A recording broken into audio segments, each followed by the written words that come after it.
سورہ انفال آیت نمبر 55۔ اعوذ باللہ من الشیطان الرجیم، بسم اللہ الرحمن الرحیم۔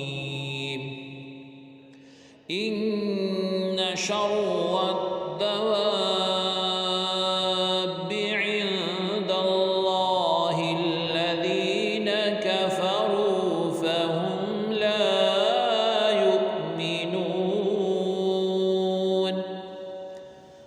انا بے شک، شر برا، الدواب بھی جانوروں میں، عندہ نزدیک، اللہ رب العزت کے، الذین جو لوگ، کفروا انہوں نے کفر کیا، فا تو، ہم وہ، لا نہیں، یؤمنون ایمان لاتے۔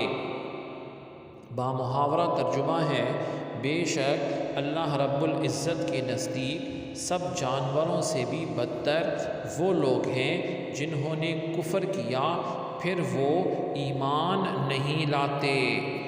آیت مبارکہ میں شر الدواب کے بارے میں فرمایا گیا، یعنی اللہ تعالیٰ عز و جل کے علم اور اس کے فیصلے میں جانوروں سے بھی بدتر وہ لوگ ہیں کہ جو اپنے کفر پر سختی سے قائم ہیں، کسی صورت کفر چھوڑنے پر تیار نہیں، اور جب بھی ان سے عہد کیا جائے تو وہ عہد توڑ دیتے ہیں۔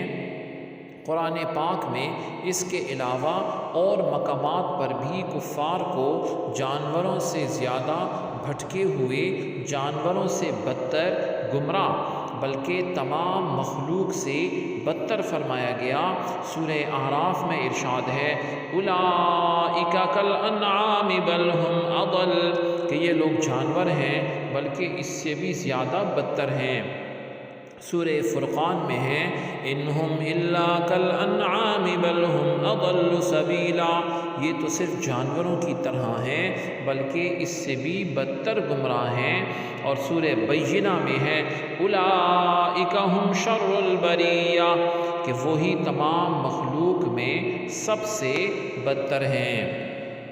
اب کفار کو جانوروں سے بھی بدتر فرمائے جانے کی مفسرین نے کئی وجوہات بیان فرمائی ہیں، جن کا خلاصہ کلام یہ ہے کہ جانور اللہ رب العزت کی آیات، نشانیاں سننے، سمجھنے اور دیکھنے کی قوت سے خالی ہیں، اپنا نفع و نقصان پہچانتے ہیں اور اپنے مالک کی اطاعت کرتے ہیں، جبکہ کفار اپنے اعضاء میں اللہ رب العزت کی آیات سننے، سمجھنے اور دیکھنے کی قوت رکھنے کے باوجود ان سے کام نہیں لیتے، کفر اختیار کر کے خود اپنا نقصان کرتے ہیں اور اپنے مالک اور مولا عز و جل کے نافرمان ہیں، اس لیے سب جانوروں سے بدتر ہیں۔ سبحانک اللہم و بحمدک، اشہد ان لا الہ الا انت، استغفرک و اتوب الیک، وصلی اللہ تعالی علی خیر خلقہ محمد وعلی آلہ و اصحابہ اجمعین برحمتک یا ارحم الراحمین۔